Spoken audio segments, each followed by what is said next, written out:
방금 소개받은 그 경희대 권재열입니다. 저는 지금 경희대 로스쿨에서 회사법, 이렇게 자본시장법을 강의하고 있습니다. 실제로는 국내에 여러 편의 외부 감사인 관련해서 논문을 쓴 적도 있고, 그 다음에 대표적으로 항공회가 발간한 외부감사법 주석서를 낼 때 제가 대표위원이었습니다. 그래서 편집 대표였는데요. 그런 인연으로 인해서 제가 오늘 이 자리에 선 것으로 생각합니다. 실제 이 외부감사인의 법적 책임에 관련해서는 굉장히 법조문이 막 얽혀 있어가지고 좀 이해하기가 어려운 부분이 있는데요. 지금 오늘 제가 여기 와서 뵈니까 다 감사에 관해서는 전문가 분들이 계신 것 같아가지고 그 부분은 좀 줄이고 외부 감사인의 법적 책임에 좀 더 포커스를 맞춰가지고 이야기를 하고자 합니다. 사실은 이 외부감사법은 1980년도에 생겼는데 잘 아시는 것처럼 그 당시에 국보위라고 하는 어떤 비상기구에 의해서 만들어진 거고, 그 다음에 이제 이 법을 만들 때는 일본 법을 모델로 해서 만들었는데, 특이하게도 일본의 우리의 또 외관법의 모델이 된 법은 일본에서는 폐지가 됐습니다.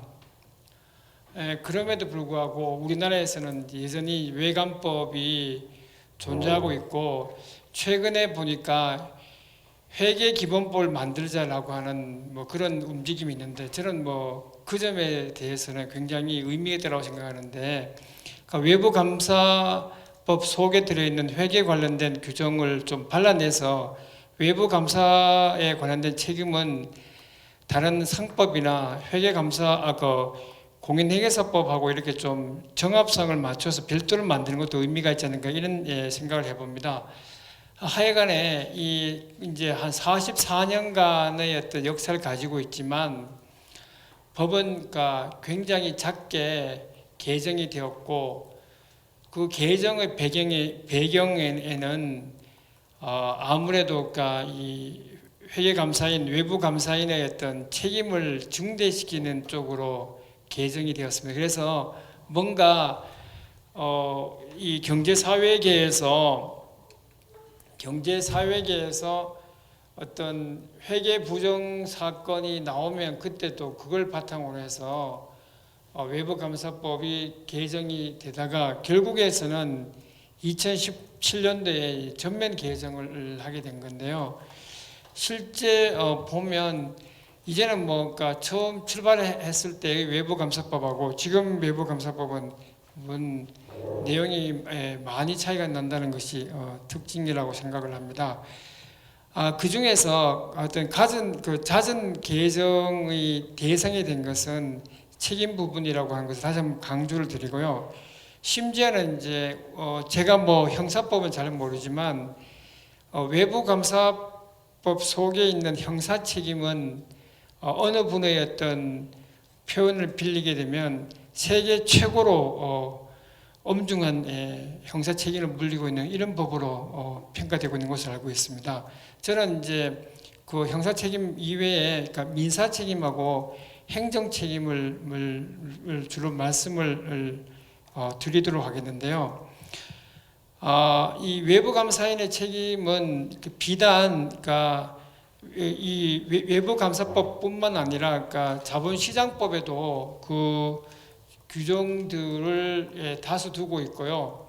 그리고 민법에 의해서도 가능합니다. 그러다 보니까 중첩적인 규제를 받고 있다는 점이 특징이라고 보여지고, 그 다음에 이제 외부감사인의 어떤 행정 책임에 대해서는 자본시장법하고 공인회계사법에 또 규정을 두고 있습니다. 그러다 보니까 2중, 3중의 어떤 그 책임 규정을 두고 있는데 이렇게 되면 가장 좀 바빠지는 분은 변호사들입니다. 그러니까 이 법 체계가 아주 중첩적이 되다 보니 어느 것을 우선할지 이런 문제가 남아 있기 때문에 변호사분들의 역할이 주목될 수밖에 없는 이런 사정이 특징이라고 보여집니다. 그다음에 이제 뭐 외부 감사인의 유형은 뭐 회계법인이 있고 감사본이 있고 뭐 이건 아실 것이고, 그다음에 근데 어쨌든 간에 이제 감사반하고 회계법인에 있어서의 가장 큰 차이점은 감사 대상이 차별화된다는 점이 특징이라고 할 수가 있겠습니다. 궁극적으로 감사반이라고 하는 것은 그러니까 민법상 조합의 성격을 가지고 있고, 회계법인은 법인의 성격을 가지고 있기 때문에 나중에 이 책임의 문제는 달리 취급될 수밖에 없는 그런 것이 지금 현재의 어떤 외부 감사의 유행에 대한 특징이라고 보여집니다. 그 다음에 이제 외부 감사 계약의 법적 성질은 뭐 이 보는 분의 시각에 따라서 달라질 수 있는 여지는 있겠지만 어쨌든 간에 기존의 판례는 위임 계약입니다. 그러니까 이 피감 회사 측에서 이 외부 감사인에게 외부 감사를 맡기는 위임 계약으로 보게 되고, 다만 이것이 이제 요즘에 지정감사제로 넘어간다라고 하도록 이 외부 감사 계약의 성격은 바뀌지 않는 것으로 이렇게 봐야겠습니다. 그런데 우리가 그 외부 감사를 왜 하느냐에 대해서는 회계 감사 기준에도 나와 있는 것처럼 일종의 어슈어런스, 정보를 증명하는데 그 주된 목적이 있는 것으로 알려져 있고, 그 다음에 대법원 판례도 그런 취지가 나와 있습니다만은 실제의 어떤 돌아가는 어떤 실무계에서 입장이라든가, 대법원 판례는 외부 감사의 목적이 정보의 증명이라고 하는 판례도 있지만 실제로 보게 되면 외부 감사인을 너무 전지전능한 하나님처럼 해서 어떤 모든 것들을 다 탐지를 해야 되는, 그래서 그 탐지해서 회계 부정을 미리 찾지 못하면 책임을 물리는 그런 어떤 입장을 가진 판례도 있습니다. 그런 점이 좀 어떤 현실하고 이 어떤 법조문 사이에 괴리감은 있다는 생각을 하게 됩니다. 그 다음에 이제 우리가 이제 사실은 책임을 논하기 위해서는 그 전제가 되는 외부 감사인의 권한하고 의무가 뭐냐를 이제 살펴야 되는데요. 일반적으로 보면 그 위임 관계에 있는 자의 권한은 사실상 의무 성격을 함께 가지고 있습니다. 그러니까 외부 감사인이 아까 전에 말씀드린 것처럼 위임 계약에 의해서 어떤 수임인의 입장이 있기 때문에 그의 권한 자체는, 권한이라는 것은 내가 행사도 되고 행사해도 되지 않는 것이 권한이지만 실제는 외부 감사인의 권한 자체는 의무 성격을 다 가지고 있는 것이 특징입니다. 그래서 제가 이제 슬라이드 11번부터 해서 외부 감사인의 권한에 대해서 여러 가지를 적어두고 있습니다. 뭐 여러 가지 뭐 어떤 자료 제출 요구권이라든가 재산 상태 조사권이라든가 뭐 보고를 수령할 수 있는 권한, 이런 것들이 있는데요. 어쨌든 그 전제는 이 외부 감사라고 하는 것은 피감회사가 자료를 제공하고 그에 대해서 외부 감사인이 자료를 평가하는 과정이 이 회계감사, 외부 감사의 어떤 내용입니다. 이것을 뒷받침하는 판결이 그 슬라이드 12번에 나와 있는 것처럼 어쨌든 간에 재무제표에 대한 적정한 의견을 표명하는 것이 가장 핵심적인 것이라고 보여집니다. 이를 위해서 여러 가지 그 업무가 부여되고 있고, 그리고 아무래도 외부 감사인은 회사의 외부에 있는 자이다 보니까 회사 내부적으로 할 수 있는 행동의 어떤 반경이 적다 보니까 이 어떤 법령이나 정관에 위반되는 사항을 발견하게 되면 감사 또는 감사위원회 통보하고 다음에 주주총회 또는 사원총회에 보고하는 이런 어떤 위치에 있게 되는 겁니다. 외부 감사에는 외부라고 하는 점은 저는 약간 좀 방점을 두는 것이 좋다라고 생각하는데, 실제로는 판례는 좀 약간 입장을 달리한다는 생각을 지울 수가 없습니다. 그 다음에 이제 슬라이드 13번이 나오는 것이 이제 감리의 어떤 내용이고, 감리를 위해 가지고 감사 보고서를 제출하고 이런 내용이 있습니다. 여기까지는 이제 서론인데 여기에 계신 분들이 다 익히 잘 아시는 부분이라 생각해서 간단히 말씀을 드리고 넘어가도록 하겠습니다. 지금부터 이제 민사 책임하고 그 개선 과제인데 내용이 좀 많이 어려운 부분이 있습니다. 외부 감사인은 그 수임인이기 때문에, 위임 계약이 아닌 수임인이기 때문에 당연히 그러니까 선관주의 의무를 부담을 합니다.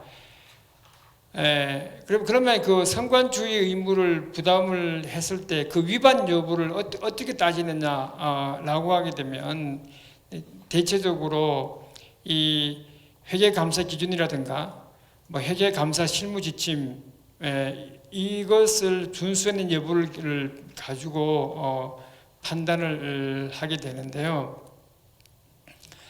일반적으로 그러니까 제가 위임을 받은 것은 회사로부터 위임을 받았기 때문에 책임은 회사에서 대해지는 것이 기본이 되는 것이고, 그래서 일반적으로 그 책임은 계약 관계에 의해서 발생하는 것이 기본적인 것이 맞는데, 이 외부 감사인이 감사한 결과가 제3자에게 공개가 되기 때문에 그로 인해서 손해를 볼 수 있는 여지가 있다. 따라서 외부 감사인은 계약 관계에 있는 회사에 대해서 책임을 질 뿐만 아니라 더 나아가서 그러니까 제3자에 대해서 투자자가 되겠죠. 책임을 부담을 하게 되는데, 이것은 기본적으로 과실책임, 그러니까 외부 감사인이 자신의 어떤 임무를 해태한 경우에 그리고 그것이 손해를 초래한 경우에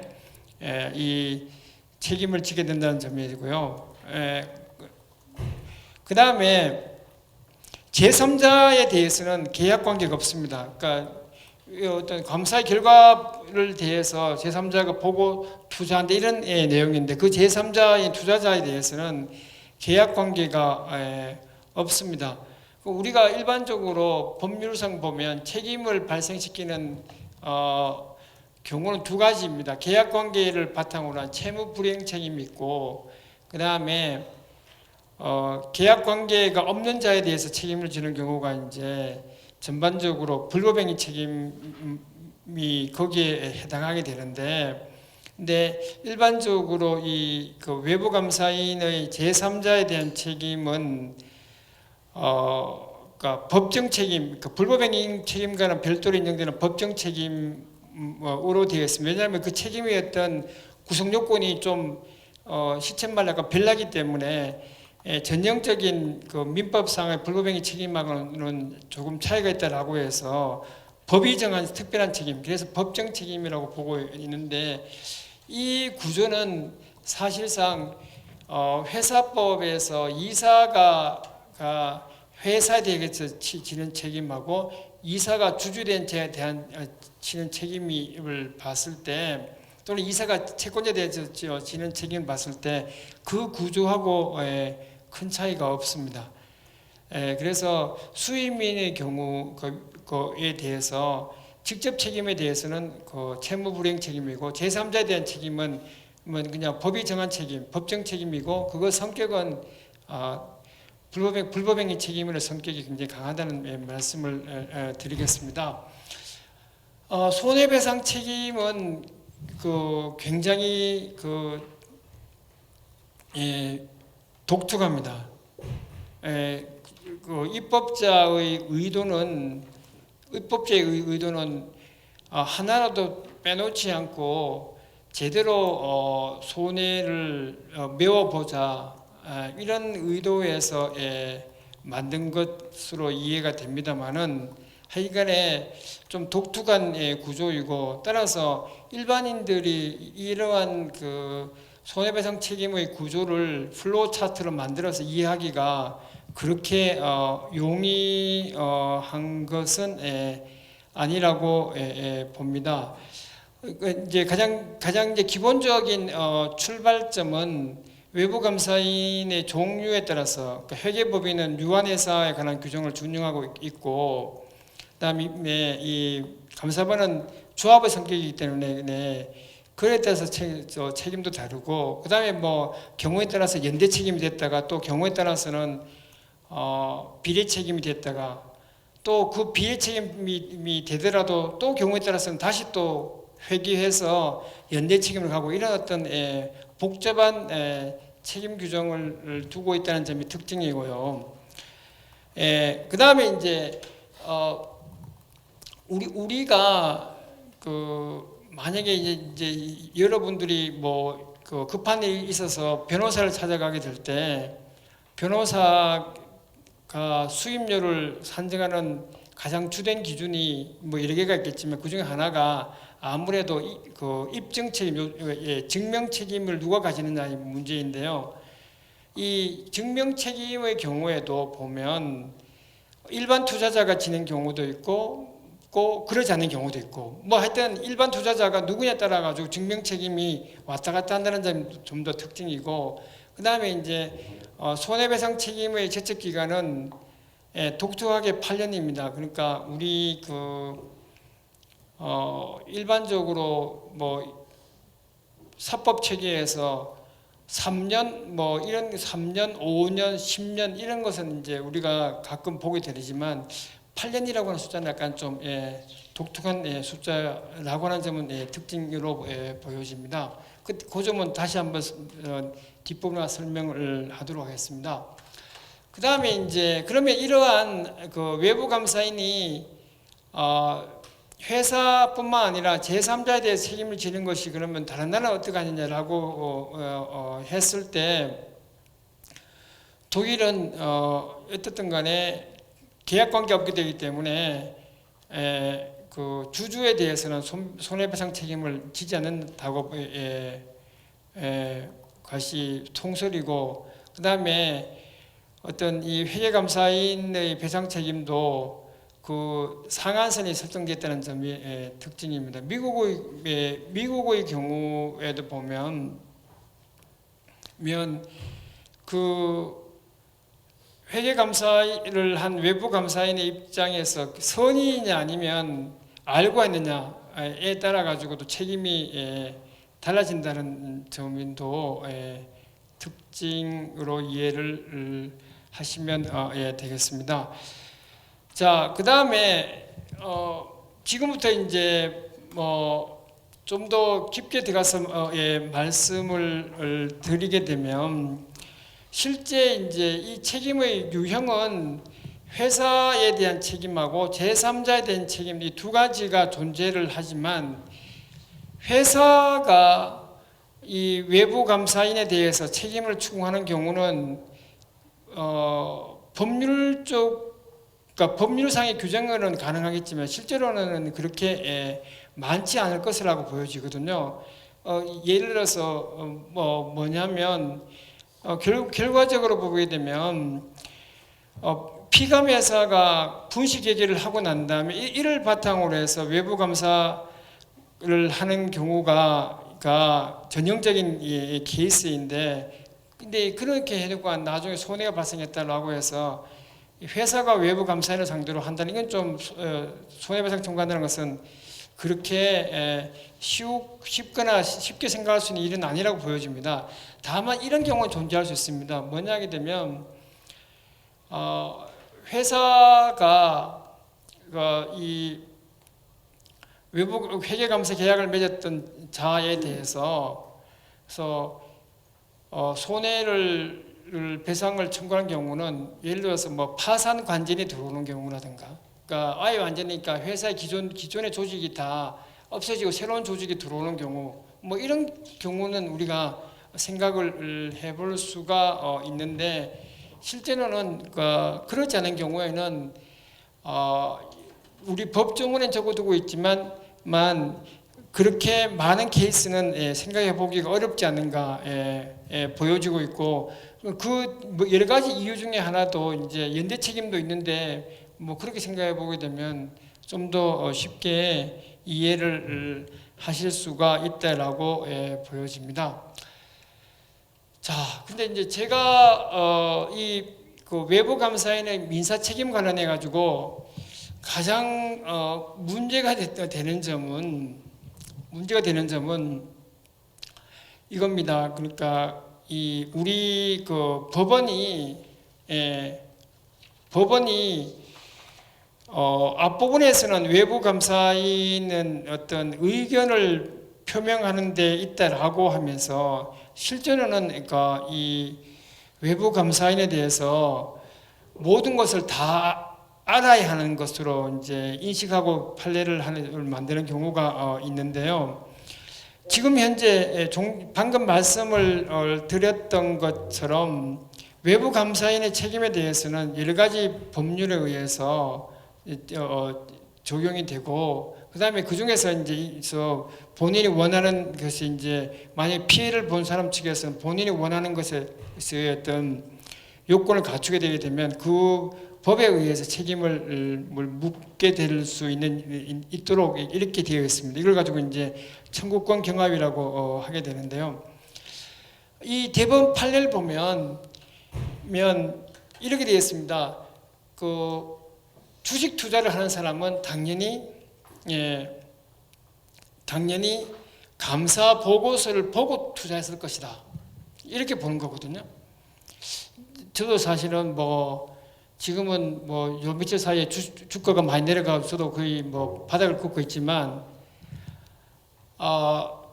저도 한 번도 감사 보고서를 보고 그 상장회사 주식을 투자한 적은 없는데, 근데 어쨌든 간에 이 대법원 판례 입장에서는 거래 인과 관계를 추정하고 있습니다. 근데 당연히 보고 투자를 했을 것이다라고 이제 생각을 하는 겁니다. 실제로는 이제 이 판례 중에를 보게 되면 나는 감사 보고서 보지 않고 투자했다라고 그런 식의 어떤 뉘앙스를 이렇게 드러내는 그런 사실관계가 있음에도 불구하고 법원은 당연히 감사 보고서 받겠지 이렇게 추정하고 넘어간다는 거거든요. 이제 이것이 이제 미국식의 입장인데, 미국의 경우에는 그러니까 상장 회사에 대해서 이러한 거래 인과 관계를 추정하는 이런 내용의 판례가 존재합니다만은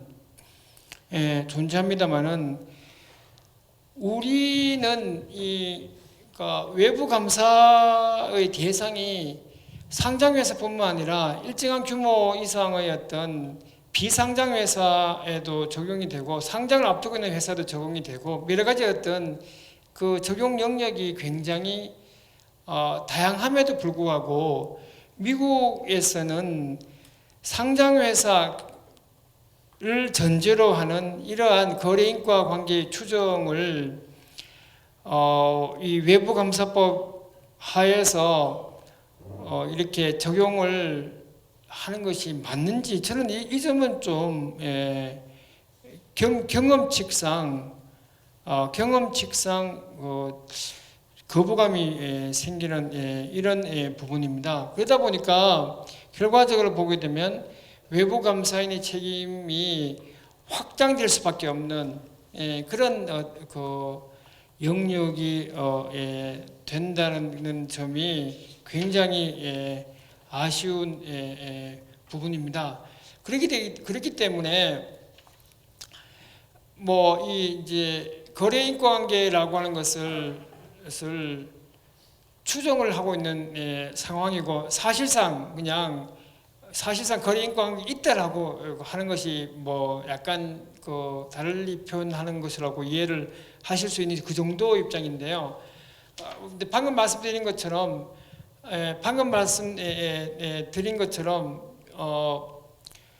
그 제가 감사 보고서를 보고 안 보고는 그냥 의미가 없다는 거거든요. 이것이 그냥 이 또 주관적 요건을 전혀 고려하지 않는 것이 바람직한지에 의해서는 좀 하여튼 생각을 해봐야 될 것 같고, 이것을 만약에 바로잡으려면 판례가 계속해서 연달아 나오고 있기 때문에, 물론 그 판례 개수는 많지 않습니다만은 아무래도 입법으로 바로잡는 수밖에 없지 않느냐, 이런 생각이 듭니다. 그 다음에 이제 나오는 것이 외부 감사인하고 그다음에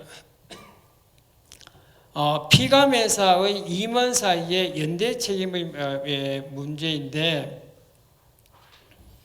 그러니까 외부 감사인이 제3자 고의로 인하여 손해배상 책임을 지는 경우에는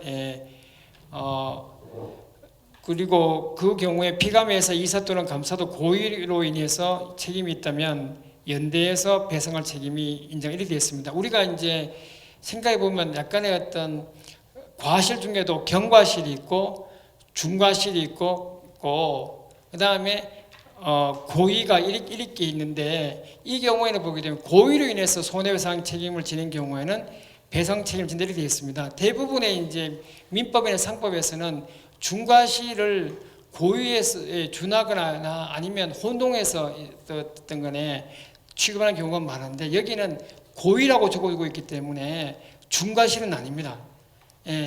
중과실은 제가 조금만 주를 기울이더라도 뭔가 그 사건이 일어나는 것을 손해 발생을 방지할 수 있음에도 불구하고 그 주의를 기울이지 않았으면 그때는 이제 중과실이 되는 이런 경우인데요. 생각해 보면 외부 감사라고 하는 것은 굉장히 사후적인 성격을 가지고 있는데, 그리고 그것은 기본적으로 자료 제공자인 피감회사의 선행적인 행위하고 연계되어 있는 경우가 일반적이라고 생각을 합니다. 그런 점에서 보면 어쨌든 간에 외부 감사인이 사후적으로 이 회계 감사를 하긴 했으니까, 그러니까 그 손해를 본 자를 두텁게 보호하기 위해서는 연대 책임을 지우자. 특히 고의가 있으니까 연대 책임을 지우자, 이런 건데, 한편으로 봐서는 연대 책임을 지우게 되면 피해자를 두텁게 보호한다는 점에서는 이 굉장히 의미가 있는 부분이 있으면 그건 분명합니다. 하지만 앞서서 말씀을 드렸던 것처럼 외부 감사의 역할이라고 하는 것이 어떤 보증을 하는 것에 머물고 있다는 점을 우리가 생각해 보게 되면, 그렇게까지 과중하게 책임을 물리게 되면 좀 문제가 있지 않느냐, 이런 어떤 생각이 들게 되고, 특히 보면 외부 감사인이 검사도 아니기 되기 때문에 외부 강제로 조사할 수 있는 권한 자체도 없는 것이고, 뭐 이런 내용입니다. 그리고 만약에 감사 실패가 있다라고 하더라도 회계장부를 부실하게 기재하는 거하고 감사 보고서를 부실하게 작성하는 거하고, 이 양자가 서로 섞여 있다라고 볼 수 있는지, 그래서 행동 자체가 분리되어 있는데 이것을 연대 책임으로 묻는 것 자체가 이해는 그러니까 어떤 정책적 입장에서 이해되는 부분이 있지만 법 이론적인 부분에 대해서는 납득하기 어려운 부분이 있는 것은 사실입니다. 그러한 점에서 보면 슬라이드 28번에서 나와 있던 것처럼 서울중앙지방법원의 어떤 판결이 보면 너무 피감회사의 임직원이 치밀하게 했는데 그에 대해 가지고 감사 실패에 대해서 감사인에게 책임을 추구하는 것은 이건 너무 좀 신의칙에 위반되지 않느냐 이런 입장을 내세운 판례가 있음에도 불구하고 지금 어쨌든 간에 현행의 법조문의 연대 책임으로 되어 있습니다. 특히 이제 회계 부정이라고 하는 것이 경우에 따라서 회사가 도산 직전에 있거나 도산되고 난 다음에 밝혀지는 경우도 상당히 많을 것인데 이런 경우에는 연대 책임을 진다라고 하더라도 사실상 그 책임은 회계감사인에게만 부담시키는 것하고 큰 차이가 없게 되는 그런 측면도 있다라고 보여집니다. 이제 그 다음에 나오는 것이 이제 보면 외부 감사인과 피감회사 임원과 비례 책임의 문제인데요. 이게 이렇게 연대 책임에 대해서 이제 비난이 나오고 저도 뭐 예전에 이 법이 들어오기 전에도 몇 번 문제가 있다는 식으로 논문을 쓴 적이 있는데요. 그 이후에 이제 비난이 있으니까 뭐냐게 되면 이것을 이제 한 예외를 만듭니다. 그 예외가 외부 감사인하고 피감회사 임원의 고의가 없는 경우, 이 중과실 아닙니다. 고의가 없는 경우에도 손해가 발생할 경우에는 비례 책임으로 간다 이렇게 되겠습니다. 각자가 어떤 책임을 달리할 수 있다 이런 내용입니다. 사실은 뭐 비례 책임으로 가게 되면 그만큼 책임이 줄게 되는 측면이 있으니까 아마도 예전보다 외부 감사인이 주의 의무를 적게 할 수 있는 유인은 분명히 있는 것은 분명합니다. 한편으로 봐서는 이제 그런 측면도 있고 또 한편으로 봐서는 비례 책임이라고 하는 것이 이제 민법과 상법을 통틀어서 사법 체계에서 가장 중요한 것이 자기 책임주의거든요. 내가 한 행동에 대해서 내가 책임을 진다라고 하는 것인데 연대 책임보다는 비례 책임이 자기 책임주의의 측면에서 봤을 때는 좀 더 타당한 부분이 있습니다. 따라서 이제 이러한 연대 책임의 경우라고 문제됐을 경우에 이 소송이 제기됐다라고 하게 되면 피고인 외부 감사인은 내가 중과실이 있었지만 고의가 없었다. 라고 할 경우에는 연대 책임을 벗어나서 비례 책임으로 될 수 있는 그런 어떤 측면이 있다는 점을 충분히 말씀을 드릴 수가 있는데요. 결과적으로 외부 감사인 입장에서 증명을 어떻게 잘하느냐의 문제에 달려 있습니다. 아무래도 이제 회계법인의 경우에는 뭐 규모라든가 어떤 재정적 능력적인 측면, 전문성의 측면에서 이러한 입증을 할 수 있는 여지가 크겠지만 감사반의 경우에는 그 능력은 좀 떨어지지 않을까라고 하는 그런 생각이 듭니다. 그 다음에 어쨌든 간에 이제 외부 감사인이 비례 책임을 이제 진다라고 하더라도 자기 책임을 이제 줄이기 위해서는 결과적으로 비례 책임이라는 것은 책임의 100 중에서 내가 얼마를 지느냐 이런 내용인데 결과적으로 보게 되면 임원들에게 책임을 많이 물어서 자기 책임을 줄게 되지 않겠습니까? 따라서 이 경우에 있어서 원고가 소의 대상으로 하지 않는 임원들에 대해서 그 책임을 추가적으로 물릴 수 있는지 여기에 관해서는 이 법조문이 명백하지 않는다는 그런 있고요. 다음에 제가 추가적으로 적어둔 것은 상법상의 이사 감사의 책임하고 이 외부 감사법상 이사 감사 책임은 좀 정합성이 떨어지는 부분이 있다는 그 정도만 언급하고 넘어가도록 하겠습니다. 그다음에 이제 우리가 이제 첫 출발은 연대 책임 예외가 비례 책임, 다시 또 비례 책임의 예외가 다시 연대 책임 넘어갑니다. 그래서 슬라이드 32번에 보는 것처럼 피해자의 소득 인정액이 1억 5천만 원 이하인 경우에는 비례 책임을 배제하고 이렇게 되어 있습니다. 연대 책임제로 돌아가는 이렇게 되어 있거든요.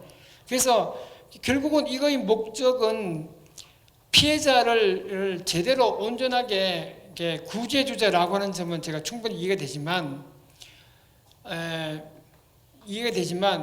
그렇다고 해서 책임의 유형이 이렇게 갑자기 다시 예전 걸로 돌아가는 것이 맞는 것인지에 대해서는 의문스러운 점이 있습니다. 이제 사실은 이제 이런 겁니다. 제가 이제 10의 부주의를 통해서, 그러니까 여러 가지 부주의가 있겠지만 10 정도의 부주의를 통해 가지고 교통사고를 냈습니다. 그런데 제가 그 교통사고 낸 상대방의 차가 하나는 롤스로이스고 하나는 그렇지 않는 중고차라고 했을 때 제가 롤스로이스하고 만약에 부딪혀진 경우에는 아주 정말 어떤 엄청난 금액을 배상을 해야 되고 좀 중고차하고 하게 되면 배상액이 줄어들지 않겠습니까? 한편으로 봐서 그것이 정당한지에 관해 가지고는 논란이 많거든요.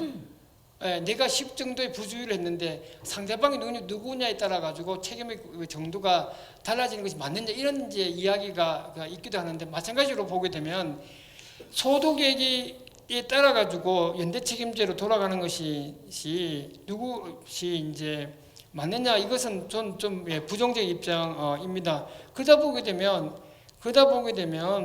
결과적으로 봤을 때 피해자가 부자인 경우가 결국은 이제 비례 책임이 된다는 이런 논리가 되는 것인데, 좀 다시 한번 생각을 해볼 필요가 있지 않을까 이런 생각을 해봅니다. 그것이 이제 첫 번째 그 비례 책임제 예외이고요.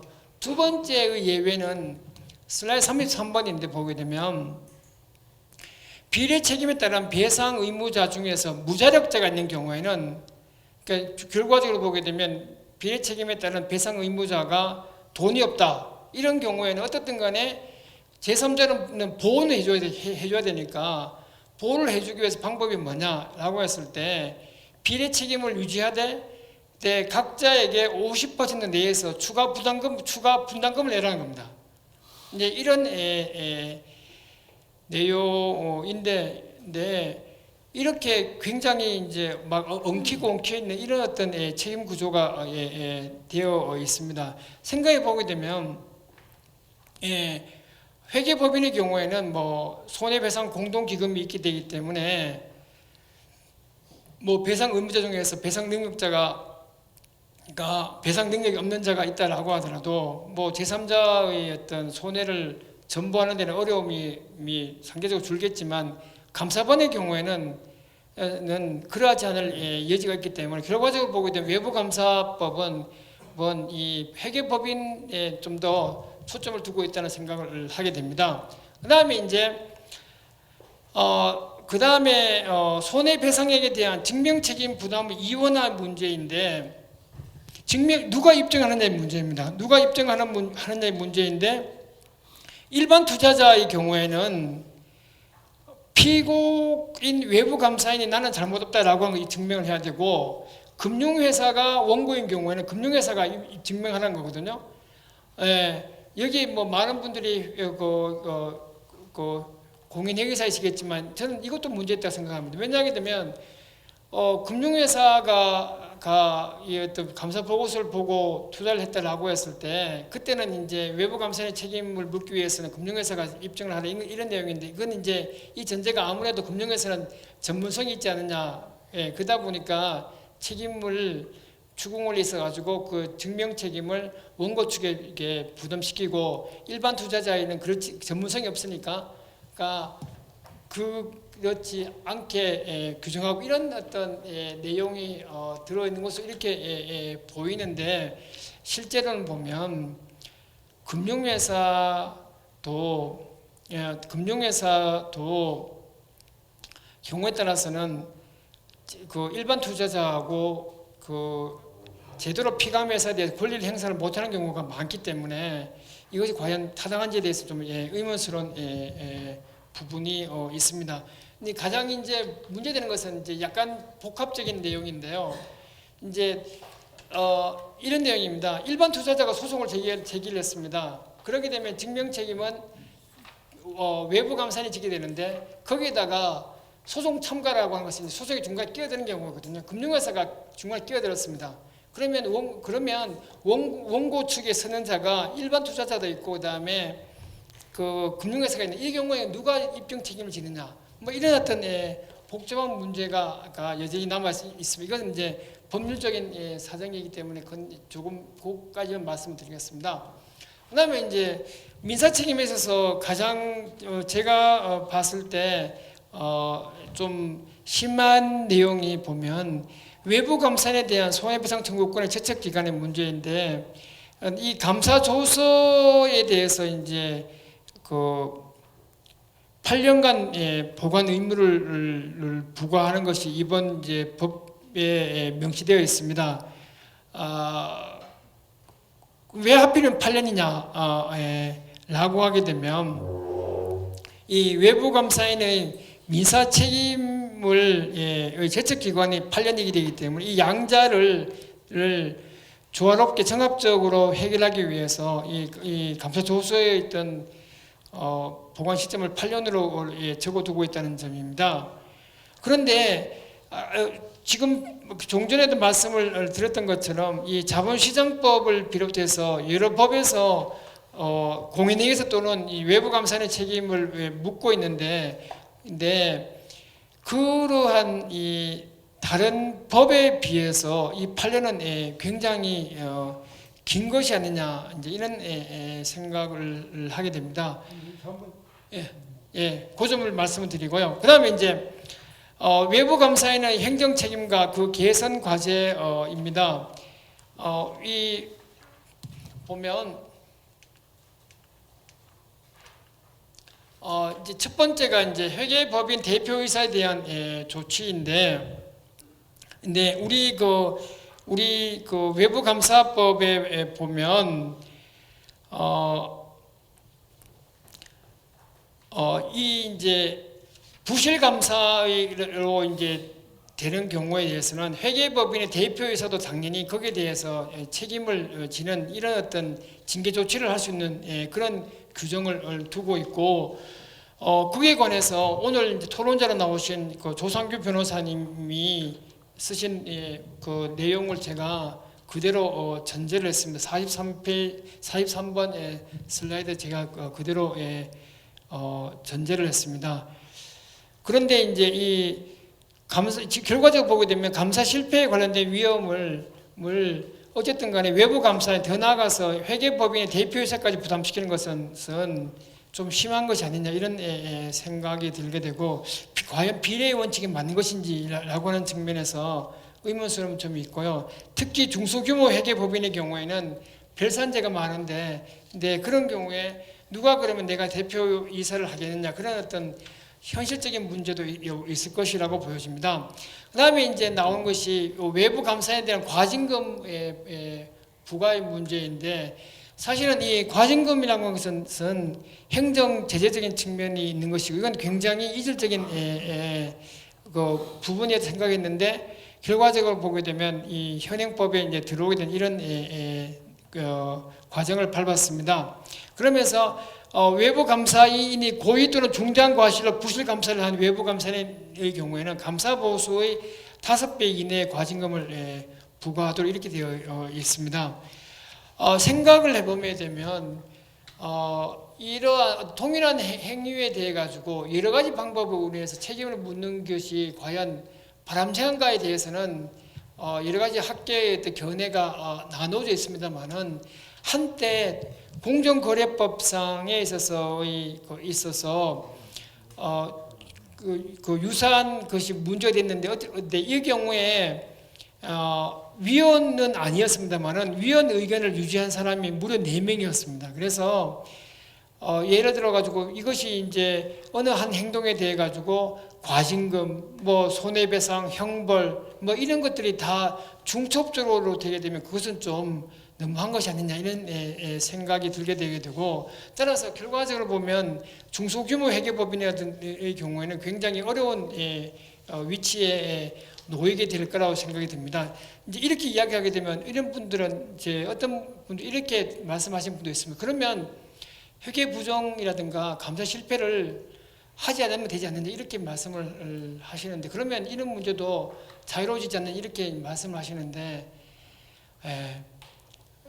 네, 일반적인 일반인 입장에서 그런 말씀을 하실 수는 있겠지만 이 법의라든가 아니면 판례 입장은 이 감사인에 대해서 거의 어떤 전지전능한 것처럼 취급한다는 점에서는 여전히 위험에 노출되어 있다고 생각을 합니다. 자, 마지막으로 나온 것이 회계감리 절차에 관련된 문제인데요. 뭐 감리에 대해서는 이제 여기 계신 분들이 저보다 훨씬 더 잘 알 것이라고 생각하고, 결과적으로 보게 되면 감리는 그 회계 감사에 대해서 리뷰를 하는 것이 감리이고, 그다음에 그것이 이제 만약에 위반 사항이 있다라고 하게 되면 책임 소재를 규명해서 제재를 하는 것이 감리이고, 이것은 이제 증손위가 담당한다는 점이 특징이라고 보여집니다. 그래서 뭐 그러니까 감리의 주된 유형은 그러니까 감사 보고서, 방금 말씀 감사 보고서도 있고, 그 다음에 이제 재무제표 감리도 있고 이런 내용입니다. 제가 여기서 구체적으로 말씀을 드리고자 하는 것은 감리가 문제가 있다라고 하는 것이 아니라 감리 절차상의 문제를 언급을 하고자 하는 겁니다. 그래서 슬라이드 52번에서 보는 것처럼 감리를 착수해서부터 이렇게 증선위가 의결할 때까지 이런 어떤 7가지의 절차를 단계를 밟게 됩니다. 그러면서 이 감리에 관해서 이 외감 규정 시행 세칙에 아주 세심하게 적혀져 있었습니다. 뭐 이런 방법을 통해서 하고, 경우에 따라서는 내가 그 어떤 뭐 질의 답변한 내용 같은 것도 종이에 적어서 나올 수 있고, 뭐 미리 또 적어서 갈 수 있고 이런 것들이 있었습니다. 그래서 외감 규정 시행 채칙하고 외감 규정에서 중요한 부분을 제가 53번 슬라이드부터 54번 슬라이드까지 옮겨 두었습니다. 그런데 이제 과거의 회계감리 절차에 있어서 하고 지금의 회계감리 절차에서 가장 큰 차이점은 이제 대심제를 도입을 했다는 것이죠. 그러니까 대심제라는 것은 그러니까 어떤 동등한 입장에서 다투는 것을 이제 이 대심제입니다. 결과적으로 보게 되면 피해 조사자의 어떤 방어권을 보장을 한다는 점에서 제재의 공정성을 제고할 수 있는 그런 이점은 있다라고 보여집니다. 그래서 여러 그 보도 자료에 보게 되면 대심제를 채택했고 여기에 관해서 많은 홍보가 있었던 것으로 알려져 있습니다. 그런데 좀 약간 거기 걱정되는 점은 뭐냐 하게 되면 아직도 제가 그 증손위의 의결서를 보니까 진술인들의 진술에 대한 공방이 없는 경우가 있고, 그 다음에 순차 진술제가 여전히 시행되고 있는 것처럼 보였습니다. 그러니까 앞에 사람 나오고 난 다음에 뒤에 사람 들어와서 또 진술, 이런 방법이죠. 이것은 뭐냐면 전형적인 그러니까 어떤 대심제는 아닌 것으로 보여지거든요. 회계법인하고 그 어떤 이 당국자가 그러니까 대등한 입장이라고 보기보다는 순차적으로 진술하는 경우가 있는 것으로 보여지고요. 그 다음에 이제 공정거래법에 의해서 공정거래 사건에 대해서는 공정위가 의결을 하게 되는데 그 의결서를 보게 되면 내용이 굉장히 자세합니다.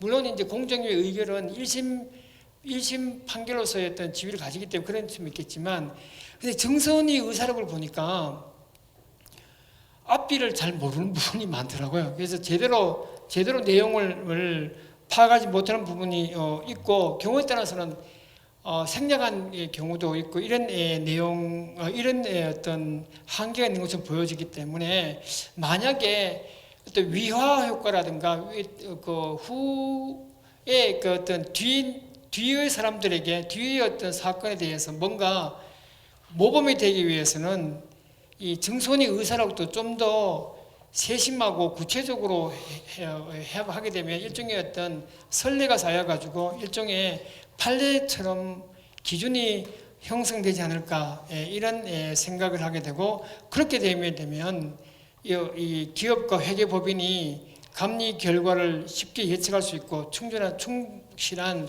사전 대비가 가능할 것이라고 생각이 듭니다. 사실은 뭐 좀 더 천천히 말씀드릴 수 있는데, 오늘 뭐 시국인 만큼 제가 빨리 말씀드렸습니다. 이상입니다. 감사합니다.